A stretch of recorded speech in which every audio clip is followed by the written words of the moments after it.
Yeah. Yeah. It's the locker room on YouTube. You know what it is. Let's get it. Hey, locker room. Yeah, we in the locker room. Texas talk. Yeah, you know what we about to do. Localize every angle's what we really do. We the source. We the pulse of the city too.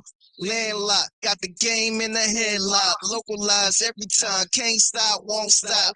Yeah, top two, and we not too plugged in daily digital on YouTube.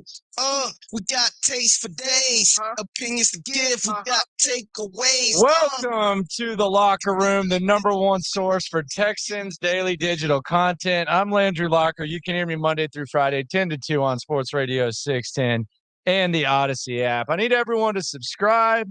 I need everyone to like. I need everyone to ride along. We're getting the views. We just need a little bit more likes, a little bit more subscriptions. We remembered Ryan Mallett this morning. It was in the Sports Radio 610 studio. Got a little choppy at the end, but I think the actual content and the dialogue is something that you would enjoy. I love White Boy Slim. Shout out to him.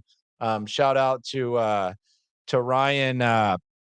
Ryan Mallett. I've been obviously it's been kind of the slow time. Still been putting out the daily videos, but I just moved into a crib, so we got the sign vibe going too.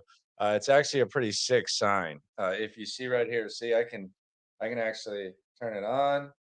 I can turn it off. I can do all kinds of stuff. I don't want to blind you. You'll feel like the 5-0 uh, is coming through. So it'll be interesting. As always, this is interactive. I want you to comment. I want you to bring that heat. I want you to agree. I want you to disagree. I want you to do whatever you want to do. So we'll see. We'll see how this whole thing goes. Primetime asked where I got the sign made. I actually got it made. I got it sent over from China. Um, Someone I know is like in the party planning biz, aka my wifey was. So we got a couple of these signs. It's actually pretty sick. Um, but I appreciate everyone for coming through. Uh, and appreciate everyone for pulling up. Let's get into a few things though. Training camp is beginning uh very soon. We're less than a month away. The Texans have sent out the schedule. I'll be on the field at pretty much every practice. We'll be broadcasting live. We get at least one player every day. Um and we'll have at least sometimes two. Um so I uh I think it'll be I think it'll be a good time. I think it's going to be exciting. I actually got made fun of today. Um pads Primetime's asking when the pads come on. Pads usually come on about week 2, so I would say probably like or sometimes like day 3 is when the pads come on. So 20 probably the 26th, 27th, something like that. We'll get some pads. And that's when we'll get to do it. So I put out a list today and it got made fun of, rightfully so. I completely understand me making fun of. I actually brought the run sheet. So this is what in the loop run sheets look like. It's as descriptive as it gets. It's not a script. And if you know me, if you listen to the show, a lot of times we end up just effing around.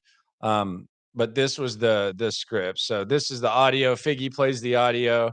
We go through, put the T's and stuff. Um, but the 11 o'clock, just give some behind the scenes ish. Um, the 11 o'clock, we had the list of things to watch um, in the preseason. Um, G Chop says, longtime Texans fan, new subscriber. Glad to have found the cool cast. Appreciate you, brother, for pulling up. But I was talking about things to watch at camp because I'm sure some of you will be going, and we'll be giving away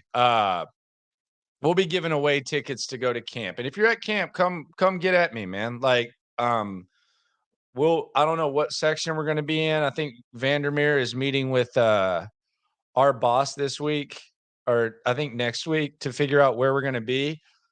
But come through, see what's up. Probably be able to give out some tickets on here as well. They're gonna work with us on that. But when you're at training camp and you're at a practice, a lot of times it's kind of hard to really judge, like what's going on. Sometimes you go to practice and you just say, you're just like, man, what is going on? This is boring. And I think a lot of times fans go to these and they're like, man, that sucked. I only got to see, a little bit of a walkthrough. But there are some things that I want to look at, and I'm going to get made fun of for one of them. So I'll save it for last. This is in no particular order. Um, the things that I'm looking forward to into camp. And let me know what you're looking forward to at camp. But first is obviously CJ Stroud. CJ Stroud, how's he throwing? What's his interaction like with the coaches? Is Gerard Johnson the quarterback coach, or Bobby Slowick the offensive coordinator? Are they leaning towards him? Who's he developing chemistry with? How does he look when he's warming up? Um, all of that type of stuff, I think is stuff that obvious. That's Captain Obvious stuff. Like, I think you could figure that out. So CJ Stroud is number one. Number two is Tank Dell. And this isn't really necessarily about any expectations or anything like that, but I'm sure some of you are Cougs fans, and I'm sure that some of you are college football fans that maybe have seen Tank Dell on TV. But when you see this guy up close, like, it's pretty remarkable how small Tank Dell is. And it actually adds to the badassery to me. And you guys know I'm not really a guy that scrutinizes size or anything like that. But it's fascinating to watch, and it's hard to take your eyes off of, especially when you see him go out there and make plays, run routes the way he does, all that type of stuff. Because just to put in perspective, and a lot of people are really surprised about how small Tank Dell is.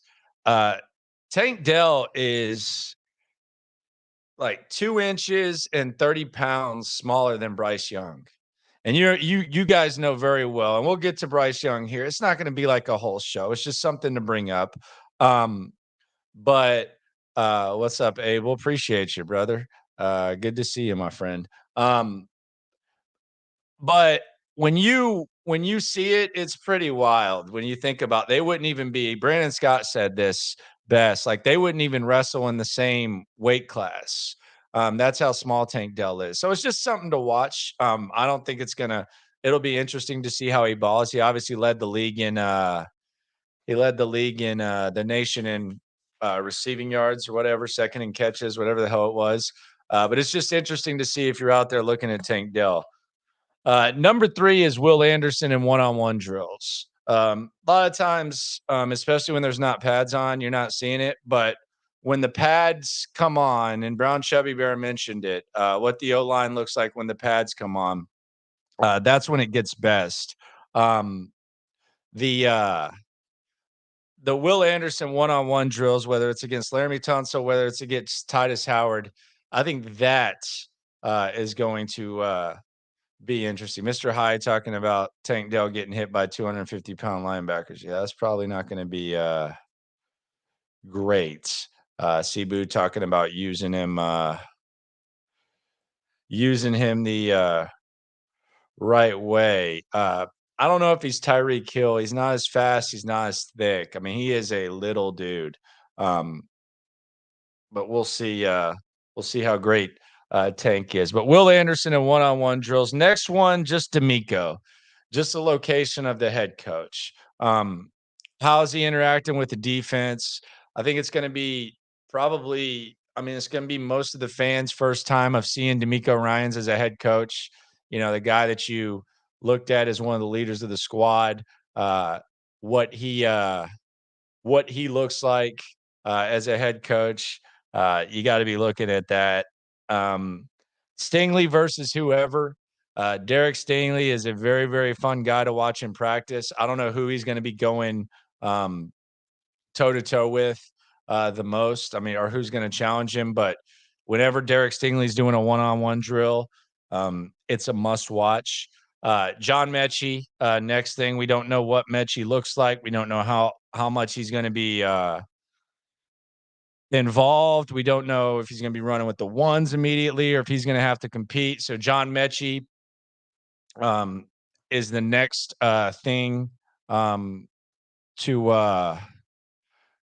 look at. Dalton Schultz, chemistry with the quarterbacks. I would like to see Dalton Schultz shine, like stick out. Like now that can be misleading because Farrell Brown used to stick out with the tight end. So that tells you like how important that is. But Dalton Schultz is a much more established guy. So I'm intrigued to see what he looks like. And then Xavier Hutchinson, Noah Brown, and Nico Collins competition. I do wonder. I said this today, and Jacob brings up Nico Collins. Training camp Nico Collins is on my list. Nico Collins is a good practice player, but in his 20-plus games or whatever, he actually has one game over 70 yards receiving. And he averages less than 39 yards. Bill Barnwell kind of put that in perspective. Chris Moore was actually in way less targets. I sent out the tweet, almost as productive as Nico Collins. So I'm not really as high on Nico Collins as a lot of people are. I'll put it this way. I could see Nico Collins playing his way into being a decent part of things, but I would be less shocked by Nico Collins getting cut than I would Nico Collins establishing himself as a solid number 1 or number 2 receiver. At least number 1 for sure. Maybe he could be the number 1 or number 2 receiver here, but Nico Collins establishing himself as a quality, highly regarded, at least by half the teams in the league, number 2 or number 1 receiver, I would be more shocked by that than Nico Collins getting cut this year. I would 100% be surprised by that. Now, I still think he can be an all right player. I still like Nico Collins, but I'm not like expecting like some huge like 850, 900 yard season from Nico Collins. He's also going to have to do little things well with some of the guys that are on this roster. So we'll see how Nico Collins looks. Jets TGTX says Nico had some critical first downs. They stretched out for. I saw that as potential. Yeah, there's potential. Patrick asks a good question. What's the percentage of crap throws compared to catchable ones from Mills? I don't know. I mean, Chris Moore was playing with the same quarterback, and he was kind of at the he produced arguably at a higher level. Nico may have the ability, but he needs to prove it. No doubt. Chris says Nico's this year's X factor. If he can, OMG. If he can't, they regroup and redesign. Yeah, I don't think it's like that big of a deal. I wouldn't predict him getting cut. I'm just saying, like, if you're hoping that Nico Collins is gonna establish himself as like a quality number 1 receiver, I would strongly doubt that.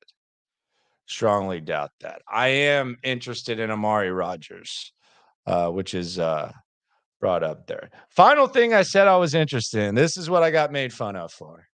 And there have been people in here who've made fun of me for bringing this up. I want to see where Andrew Beck is on the offense. And I want to see what they do with the fullback position. And my co-host killed me for this. My producer killed me for this. Look, I don't think that they're gonna use the fullback or Andrew Beck like Kyle Juszczyk in San Francisco or something like that. That's not what I'm saying.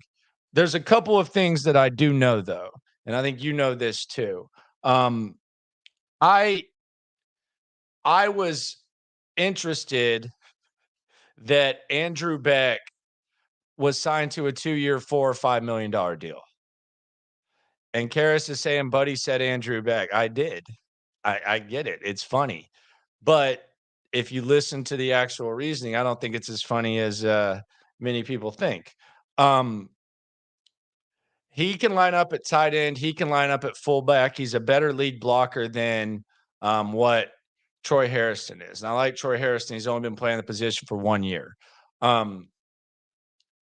In some versions of this offense, the Shanahan/McVay offense, they use the fullback more than others. In others, they use it a lot less. If this were just like a normal fullback situation, I would say, okay, I don't anticipate this, coming into play. But the fact that they signed him to the deal that they signed him to, and this was with the new offensive staff and all that, it just makes me wonder, like, what are their plans going to be with the fullback position? What are they going to do? Um, are they going to motion some guys out? How much motion is there? They've talked a lot about pre-snap motion. You have weaknesses at wide receivers. Are they gonna try to use the tight ends more? And Andrew Beck is kind of a tight end type of guy. So I just want to see what they do. A lot of clowning going on. I understand. But I would just watch what exactly he does and how they use the fullback position, because it was interesting. It was interesting to see that they gave him that bread. Next topic on the docket, and I appreciate everyone for coming through. If you're new here, if you're from, if you don't listen to Sports Radio 610, it's the home of the Texans. Download the Odyssey app. You can hear me every day, 10 to 2, with John Lopez. Subscribe, like, right along. Perhaps the most fascinating story of the offseason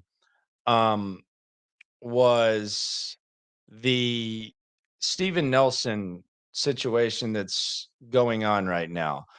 Steven Nelson has called out Nick Caserio on Twitter. Don't let anyone carry his water and say that was like some sort of joke. Like, it was kind of obvious who who he was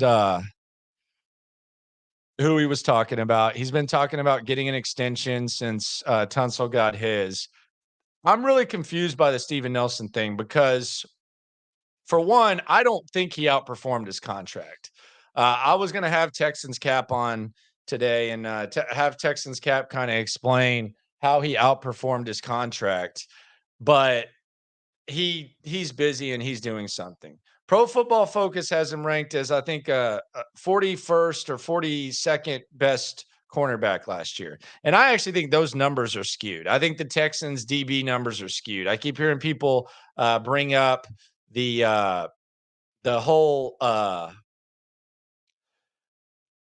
they didn't give up a passing touchdown and they didn't give up this many yards. They were a historically bad rush offense or defense, excuse me. So, of course, like, teams weren't really pressing too hard to throw on them. And they're not throwing in the red zone. I don't know what any of that means. But Steven Nelson's like the 46th highest paid corner. He played 41st. He signed a 2-year deal last year. If Steven Nelson wanted to get a sign a 1-year deal, the Texans hand out 1-year deals like Joseph A. Bank hands out coupons. His ass could have easily got one. He didn't have the confidence to do it. No one else was going to give him a 2-year deal. So Steven Nelson probably should have done that. He's 30 years old. He played okay last year. They just signed Shaq Griffin, who made a Pro Bowl a few years ago, for $4.5 million. That's what Steven Nelson's going to make. He's been a character his entire time. I went through it yesterday. on In the Loop. We had him on at the start of the season.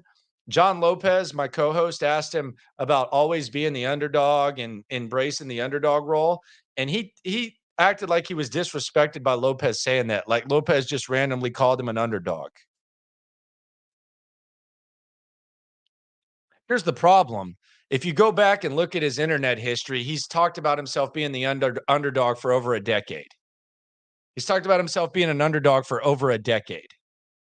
There's a quote from the Kansas City Chiefs website. I've always been the underdog. I embrace it. And he said he was like a big name or something like that. Like you see him in the locker room, he's dressed up like a cowboy, he's got the swag. He thinks when people come up to him, it's like something like that. Basically, to me, what Steven Nelson is, if Brian Hoyer acted like Willie Beeman, that's what Steven Nelson is. He's an okay player who acts like he's freaking Jalen Ramsey. And he's not.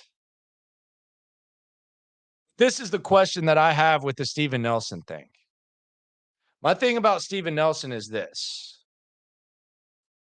First of all, what mystery value does he think he has? Like, what deal does he think he has? It doesn't make any sense. There's no mystery deal out there that Steven Nelson's going to get. Primetime says he's another Lonnie Johnson. I think proportionally, yes, he is. I would agree with you. Lonnie thought he was the man, and Lonnie was just a guy. Steven Nelson thinks he's Deion Sanders, and he's a decent corner. But this is the question: how should DeMeco and Nick Caserio handle this? How should he handle it? And Brown Chubby Bear is already saying they should get rid of that energy vampire. No, they shouldn't. They shouldn't.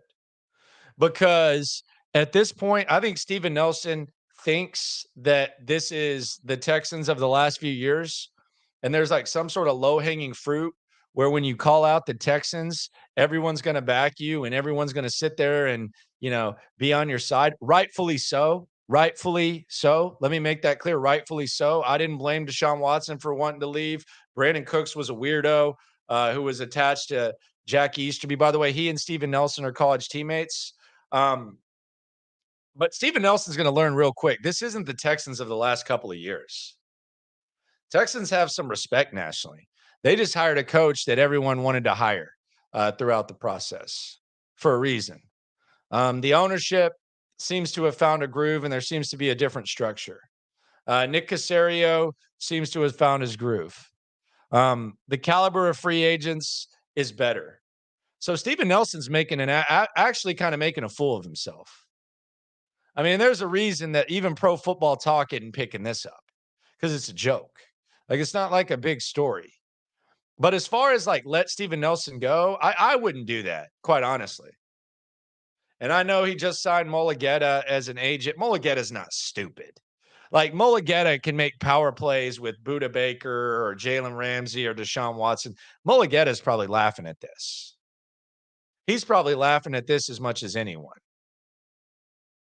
It's laughable that Steven Nelson thinks that he can somehow bully his way out of town.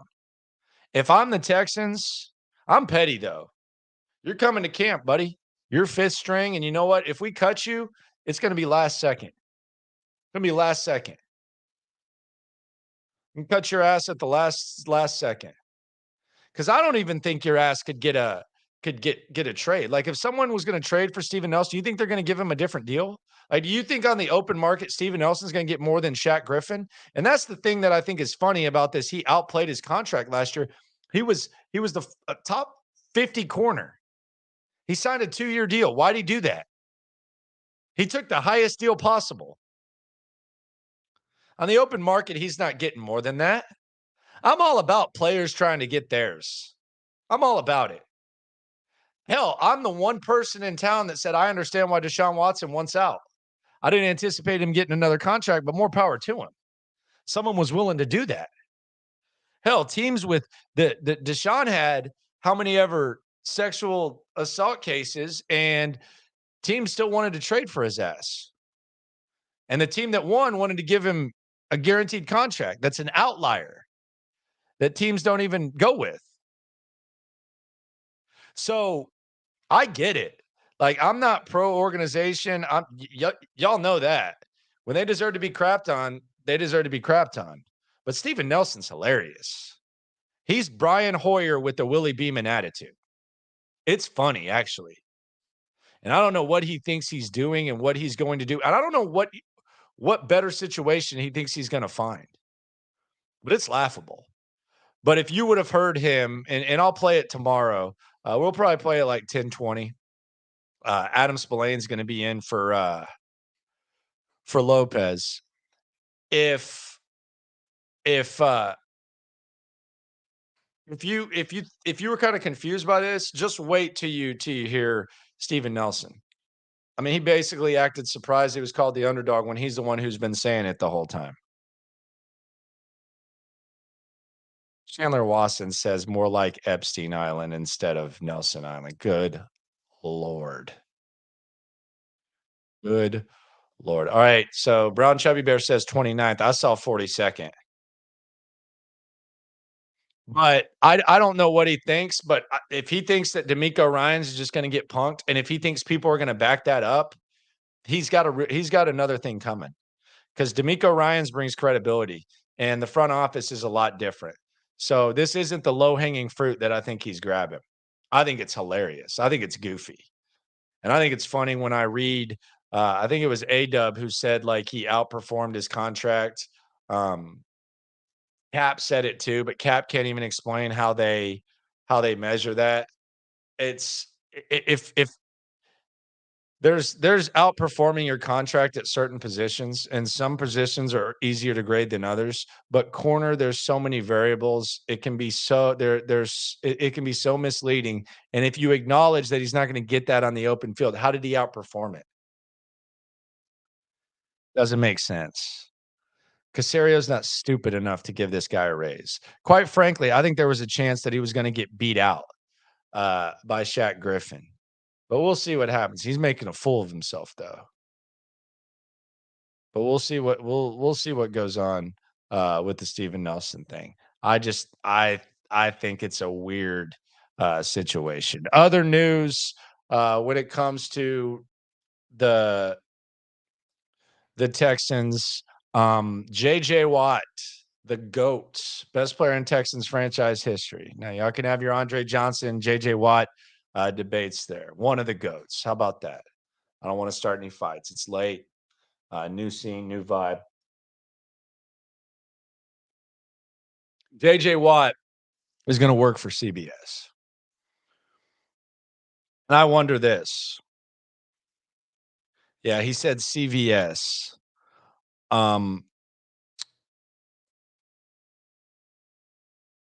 Is JJ Watt going to be good in studio?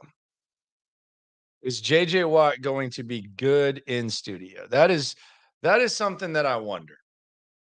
Because there's going to be a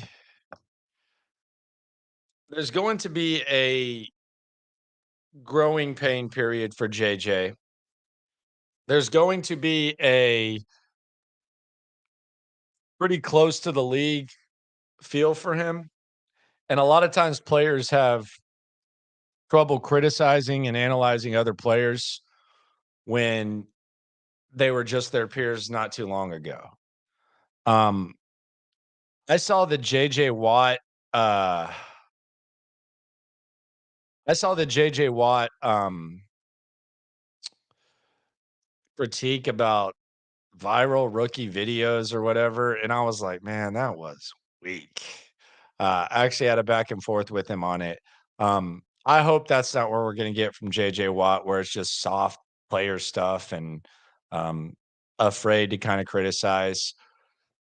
I could see that happening. I do wonder what the role is going to be. How's the dynamic going to be? Are they going to be doing bits? Is he just going to be, breaking stuff down? But there will be some growing pains. Some people think he's just going to be great. I don't know. He's going to be in studio. He's going to be with the team that's already there. He's going to have to find his role. If it's going to be the same thing that we saw with that, let the rookies develop, please. Let develop. This is why guys can't get good because someone might say something on social media. Let them develop, please. If it's that, man, be a flop. But he's good at everything he does. So we will see. I do think there's going to be some haters, though. This is going to be the most hate that he's ever gotten. I know that there was a lot of mocking of him when he was a Texan, but now this is national, man. And this is going to be you talking about other teams and stuff. So he's definitely going to get some smoke. I just hope there's not like, oh my god, I'm the players develop type of thing. Jacob says replace Cower. Yeah, I said today that the best thing that JJ Watt could do for that studio show would be 3 steps. Step 1, walk in. Step 2, grab Bill Cower by his shirt and throw him out like Uncle Phil used to throw Jazz out, and then sit in Cower's chair. And that would be good. I can't stand Bill Cower on there. You want to talk about drama. Some of that stuff is way too much. I think that would be the best thing that he could do. Abel says it's not as bad as Gronk. Yeah, the Gronk thing was weird. It's kind of seemed like they kind of forced him on there. Patrick says studio or sideline. He's going to be in the studio. Brown Chubby Bear says he's pretty funny on Instagram posts. I think he could be pretty good if it doesn't get stuffy. What did Instagram posts got to do with it? There's a lot of there. You know what? You know why NBA coverage sucks now? Because they worry about Instagram posts. You got to get in that damn studio, man. What's y'all's favorite studio show? Is it Fox? Is it CBS? Or is it ESPN? Because mine's by far ESPN with Moss, Hasselbeck, Sam Ponder, Rex Ryan. That's easily mine. Jacob says that was a weak JJ impression. No shit. I'm not. I wasn't trying to do a JJ thing. It was supposed to be like whiny and pouty. But yeah, JJ's got a normal voice. But yeah, oh my god, Sean Payton sucks so bad. He was drunk you could tell he stayed up drinking before he got there. It was real obvious with him. God, he was awful. Man, that was bad. A lot of ESPN love. I think ESPN is the best for sure. Jacob says the locker room. I appreciate you. Yeah, I think it's a common understanding. The ESPN studio show is nasty. I like them all. I mean, I don't think there's like a dislike, so I'm not being a hater. I'm just more of an ESPN guy I love Randy Moss. I like listening to Hasselbeck. I think Rex Ryan's good. I think Sam Ponder's really good. But I love Fox too. Although I think Jimmy's kind of half-assed and it's kind of clear.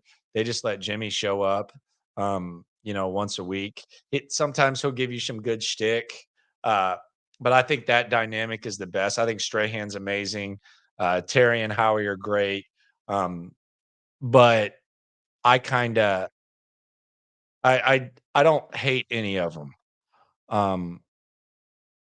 Who knows? But yeah, ESPN. Some people say ESPN is not an option. Damn shame for y'all. Because it's a pretty damn good studio show. I want to talk about the AFC South team perceptions because I think this is interesting. I put out a video with 10 teams in the last 10 years. There's been a team to make the playoffs that won 4 games or less. There's been I did them in the 5 range, but the teams that have won 5, 4, 3 or less, a team just in the last 10 years, and that's as far back as I went. They've made the playoffs. And I'm not saying the Texans are going to make the playoffs. Let's see. I got the teams on here. This is the show doc type of thing. Probably couldn't see that. But 2022, the Giants, 2021, Eagles and Bengals, 2020, Washington, All those teams had first-year head coaches. Cincinnati had a second. San Francisco in 2019, the Texans and Colts in 2018. They met in the playoffs.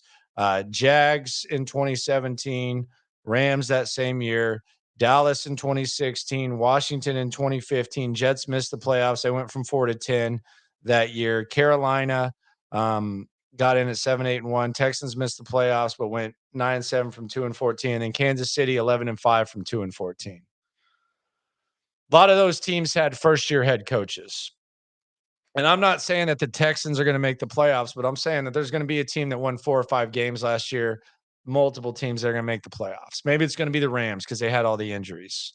Maybe it's the Colts because they're getting back, Shaq Leonard and Jonathan Taylor. One of these teams, maybe the Broncos bounce back, maybe the Bears, but it's going to happen. So the one thing that I think is interesting about this, and you try to figure out like why, and in some instances, like Dallas, Tony Romo got hurt, and they had a pretty good roster, but Tony Romo got hurt, and then they ended up drafting Dak, and Romo ended up getting hurt again. So you had that, but in the case of the Giants last year, who went 9-7-1 from 4-12, first year head coach. That maximized what they had. 2021, Philadelphia from 4-12 to 9-8, first year head coach. Cincinnati in 2021, 4-12 to 10-7. Young quarterback in Joe Burrow, came back from the torn ACL, and a young coach in Zach Taylor. 2020, Washington, Ron Rivera's first year there, from 3-13 to 7-9, and they won the division. 2019. Now, this was year 3 of Kyle Shanahan. They'd gone 4-12. I think in 5-11 the previous years, 13-3. So the impact of a new coach took a little bit of time. Texans and Colts in 2018, 4-12 to 11-5, 4-12 to 10-6.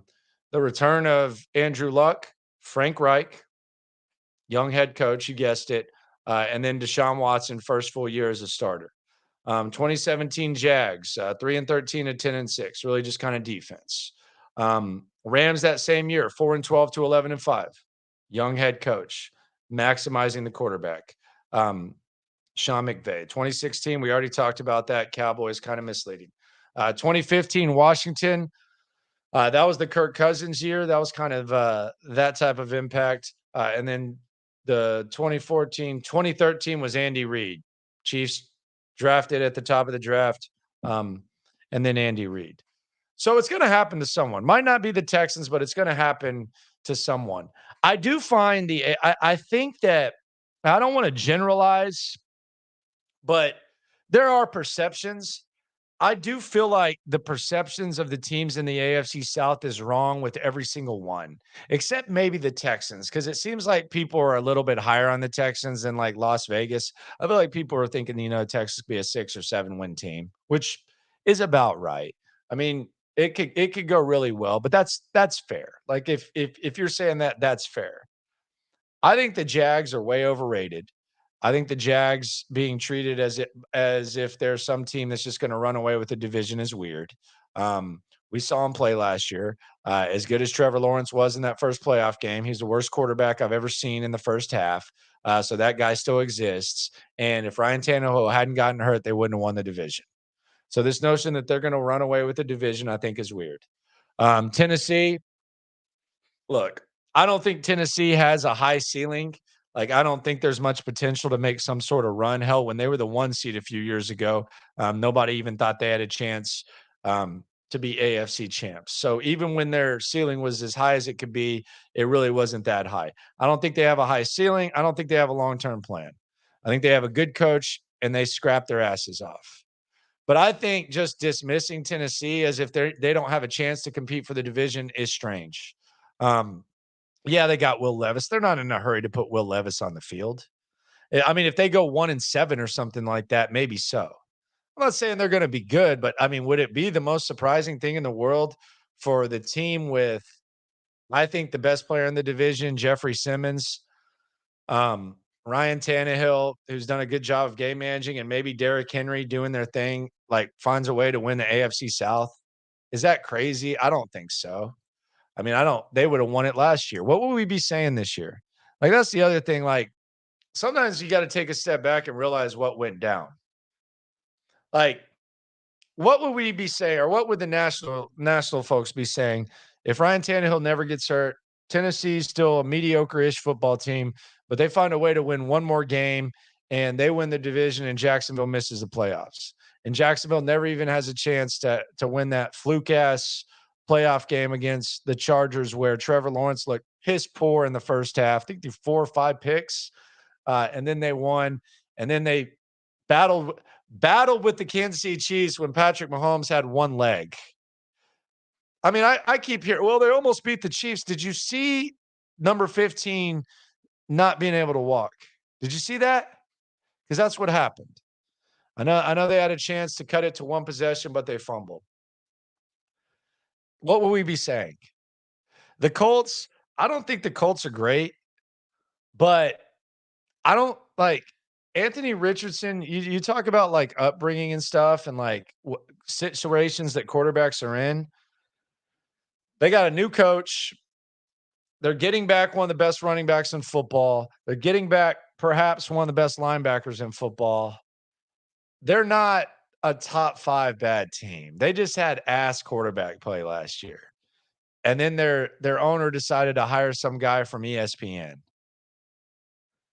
So I say all that to say this. I don't think that the Jags being great would not shock me, but to assume that they're just gonna, especially with what I just laid out and how this league goes and how teams go from, 4 or 5 wins to winning divisions. Jacksonville could easily be building something, but that quarterback I saw in the first half of that playoff game and that team that wouldn't have won the division had the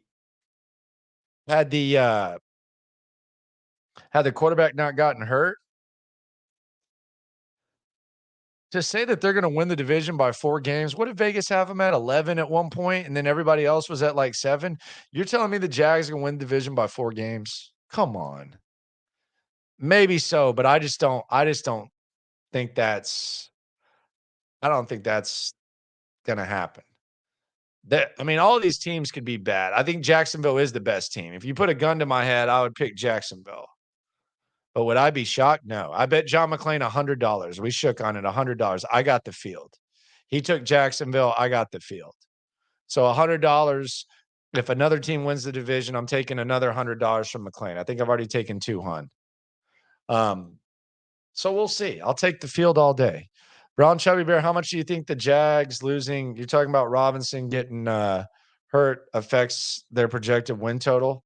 I don't know if it affects it too much. I do know that they're replacing. They're going to have to play with 2 new tackles now to start the season. I don't think that's ideal. And the other thing about the Jags that I don't think people are talking about is, bro, 2 weeks in London. That's not normal, man. Like, that's not normal. That is not normal at all. You're gonna go overseas. So you're gonna play some football games, some NFL football games. Then you're gonna go to London. You're gonna go overseas. You're gonna practice there for a week. You're not gonna get to sleep in your own bed. You're gonna play a football game. Instead of playing that hard-fought football game and getting to go home and get all your routine and stuff, you're gonna stay there. You're going to stay there for another week and play, and then you're going to come home and play again? That's not going to throw off your body? You got to be kidding me. I'm sorry. I think a lot of you can relate to this, and I'm not even saying travel overseas. If I go to vacation and even if it's not like a booze vacation, if I go to Florida for 4 days, my ass is not even the same for a few days when I go back to work. And I sit down and talk. You telling me football players are going to go to London for 2 weeks, go through the physical wear and tear that they go through and then just come back and that's going to be normal? That's insane to me. I can't believe they even allow that. I know your stadium sucks and your fans don't show up and you're having to like put up like a sunroof and stuff. But I just don't understand. I don't understand how the hell you do that physically. I have too much damn respect for what these guys go through physically. No, we look at schedules and say, "Damn, man, back-to-back road games. Holy crap. Oh, wow. You're in London? Don't tell me those are home games either. I don't care what kind of training facilities you set up and all that. That's not normal. That ain't normal, brother. You put me somewhere for 2 weeks, I don't give a damn if you're giving me, um, a hot tub, uh, massages. I know that you can't say that anymore without someone, like, giggling, but, like, they're a part of they're a part of recovery for an athlete. But if you're giving me the top of the line stuff, the most comfortable bed ever, uh, I'm I'm not comfortable. Then I'm gonna be there for 2 weeks and come back and play? Alright, we'll see. We'll see how that goes. That doesn't make a lot of sense to me. Um, Forever Royal says he has a couple of takes. With the addition of Ridley, the Jags are dangerous. I agree. I think the Ridley deal, I think there's gonna be a lot of teams that look back at that and say, "Man, we should have done that. Man, we should have done that," including the Texans. Um, I agree with you on that. That's a hell of a move by them. Low risk, high reward. I'm with you on that. Again, I could see the Jags being fine. That's just kind of a little bit 4 games, 3 games to win the division by, and then that weird ass schedule. I don't know about that. Forever Royal, you're giving Tennessee too much credit, brother. Maybe so.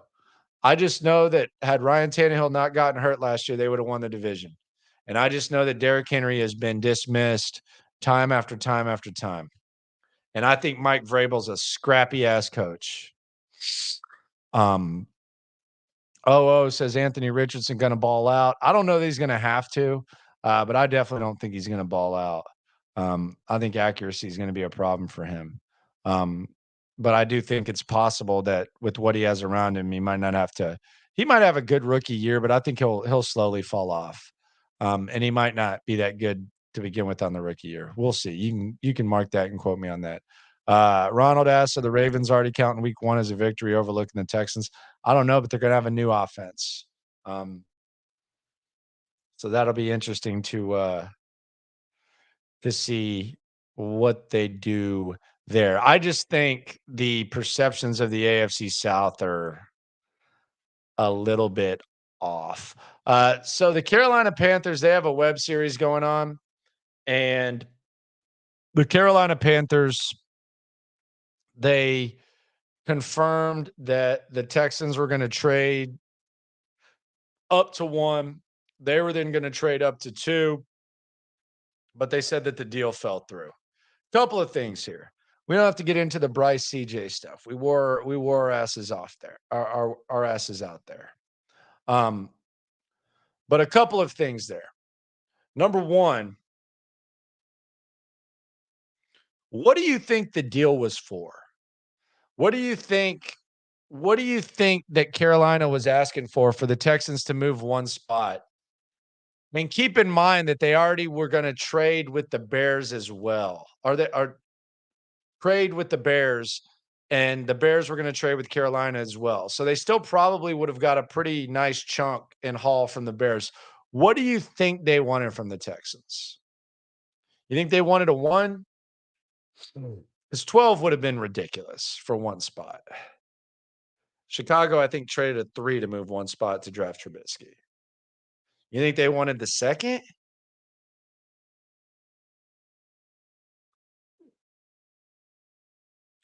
Do you think that maybe the Texans decided they liked Will Anderson so much that they wanted to have that package trade and they wanted to keep the compensation, and they decided getting Will and CJ would be the best thing because I think the Texans number one on their board. I would bet my life on it, and I'm not just pulling this out of my ass. I think it was Will Anderson. And I look at the CJ Stroud thing as a package deal. I know Seth Payne and a couple of others have said they don't understand it. I don't think it's that hard to understand.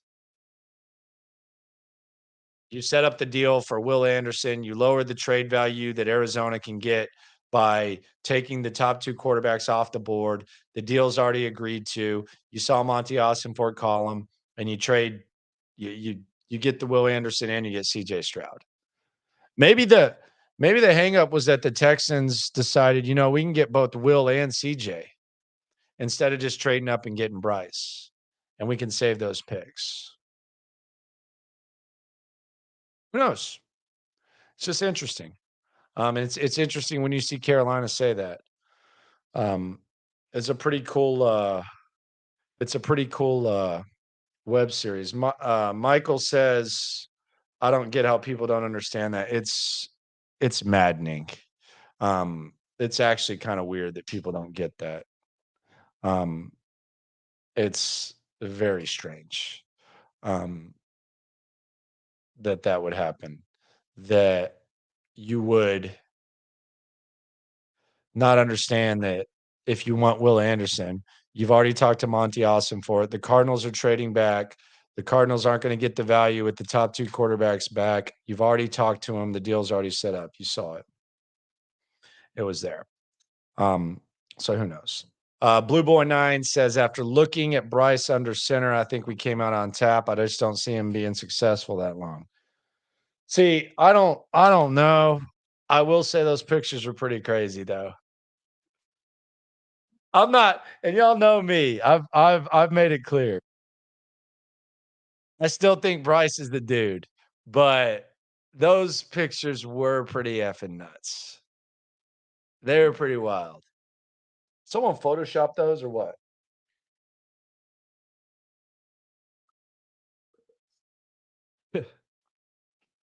Those were some crazy pictures, man.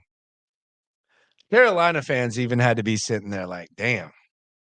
Mm, that's a wild one. That is a wild one. Um, but yeah, it was a fun draft. I'm looking forward to seeing what they do with CJ. We'll see what's up. A few more questions before I dip out. Um, Primetime V. What's up, Primetime? What are you most looking for in joint practices versus Miami? CJ Stroud.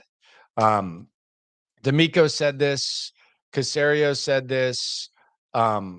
Joint practices are more important for a rookie quarterback than preseason games. Now, preseason games are important. Don't get me wrong. Preseason games are really important for logistics because you're dynamic with your offensive coordinator. Um, how you handle halftime, how you communicate, uh, getting the plays in and out, although you can simulate that in practice. But as far as the competition, the players, half of them don't care, half of them don't give a damn. It's going to be vanilla game plans, and a lot of the starters are going to be sitting out. When you have these joint practices, man, it's almost like high school football type of pride. You're bored as hell hitting each other. You're going to have full out competition. You're going to see probably more starters than you would see in a preseason game. It's intense. And the best way that I can explain it is, and I'll localize it because that's what I like to do. King of localizing here. DeAndre Hopkins, like what's the biggest knock that we hear about DeAndre Hopkins? And I remember I was talking to BOB one time, and BOB was like, uh, I mean, it wasn't he was talking about the nuke trade, and he was like, it wasn't like I didn't have like a big issue with DeAndre's practice habits. They sucked, so he made it clear that they sucked. And we know DeAndre didn't practice a lot. But he was always effing ready to go whenever it was Sunday. But look at the joint practices the Texans had. Who was the guy that was always mixing it up and stirring it up and bringing the heat the most? It was DeAndre Hopkins.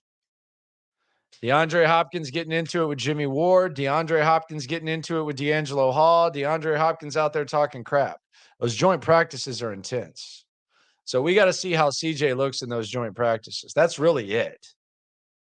There'll be some other guys, you look at offensive line, you'll see some stuff there, but how CJ handles those things is going to be more important than the actual games. And we heard Caserio say that. Michael said he liked the Ryan Mallett video. Who do you think was better, Mallett or long neck Davis Mills? That's a good question. Y'all need to check out the Mallett video. It was good. Little blurry at the end because the studio was weird. It's good content. Bill O'Brien pissed me the hell off in that video. B.O.B. is a slime ball for what he did to Ryan Mallett. And you can see that. You can also see Ryan Mallett with John Gruden. So check that one out. I think it got kind of screwed up because of the description and the blur at the end. So it hasn't been as received. I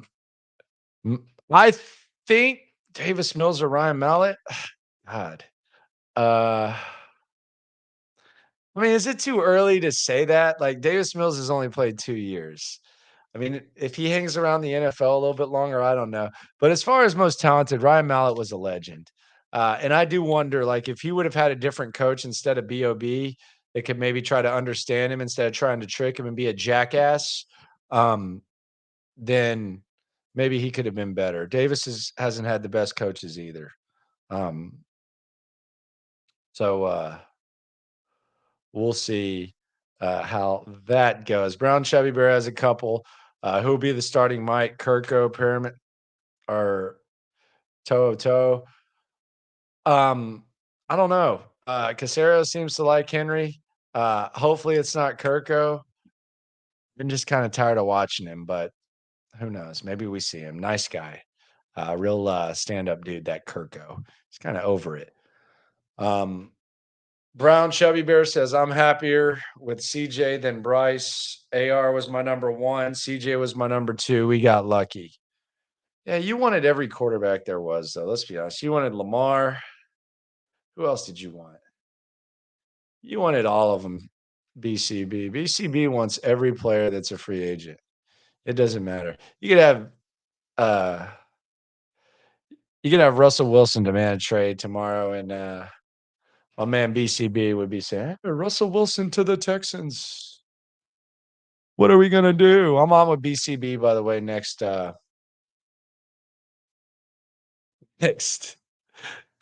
Wednesday, whatever the day the 5th is. Hell, I don't know.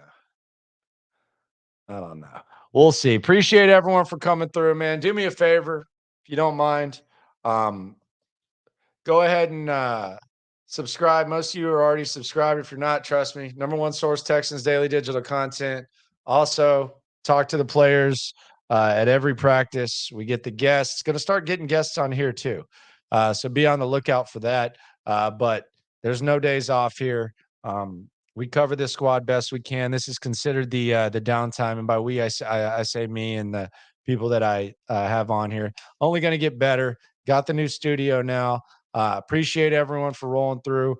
Be sure and like the video and ride along. Odyssey app tomorrow. NBA free agency begins. Adam Spillane going to be with me. Astros also got a big series against the Rangers. Seems like the Rangers just don't want to win the damn division for whatever reason.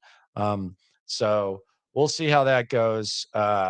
It's gonna be fun, man. Tomorrow's gonna be fun.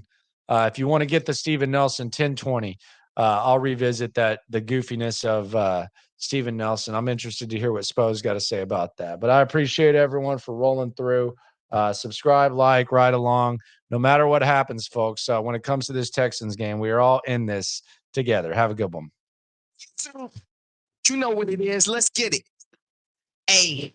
Locker room, yeah, we in the locker room. Texas talk, yeah, you know what we about to do. Localize every angle's what we really do. We the source, we the pulse of the city too. Landlocked, got the game in the headlock. Localize every time, can't stop, won't stop. Yeah, top two, and we not too. Plugged in daily digital on YouTube. We got taste for